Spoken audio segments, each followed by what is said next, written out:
Hello, my name is D'Angelo Bridges, and today we're going to talk about one of the most difficult tasks for an instructor, facilitating a classroom discussion. And we're going to give you some how-tos so that you have some kind of basis for how to do and perform a classroom discussion.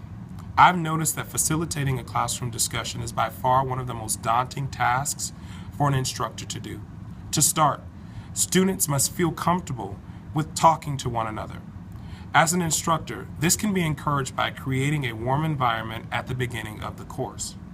Having an inviting syllabus that constructs students as co-learners with the instructor so as to make for a more inviting setting for all of the students.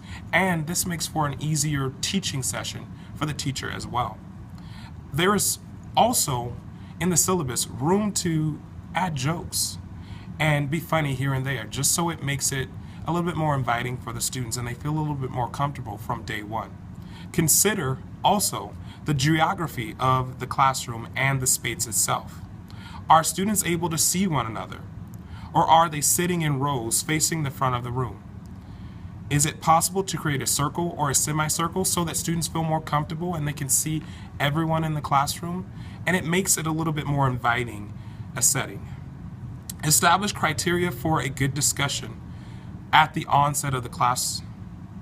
You might even consider having students develop these criteria themselves so as to make for a team building session that first day in the classroom.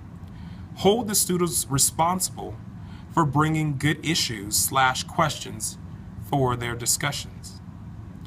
Be a really good listener.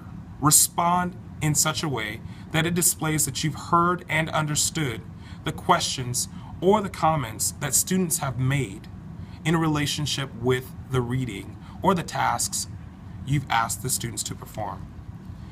You can also validate questions either by expanding on or challenging them and encourage students to challenge notions you've developed so that it makes it more of a co-learning environment for all of the students, and it makes it an easier environment for the students to be productive in.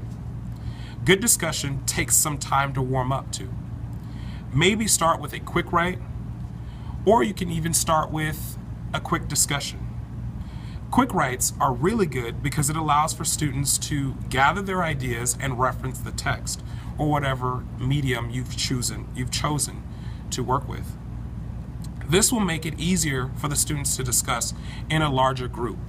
You can have them pair share, you can have them then talk with a larger group. It doesn't really matter.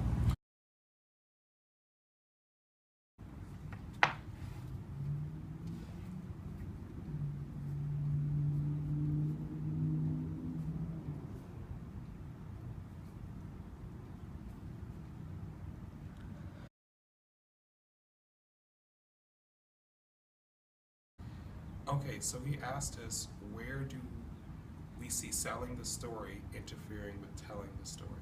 Do you see that in the book?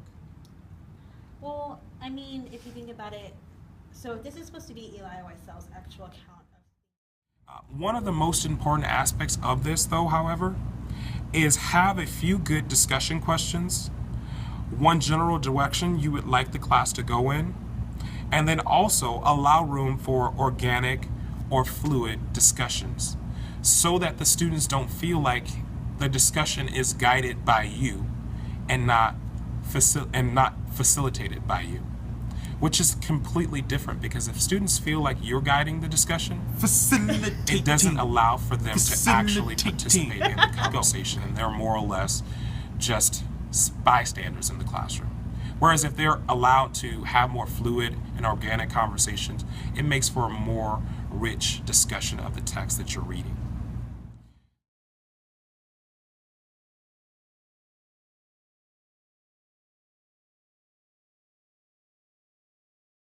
Hello. Hello. Facilitating. Go.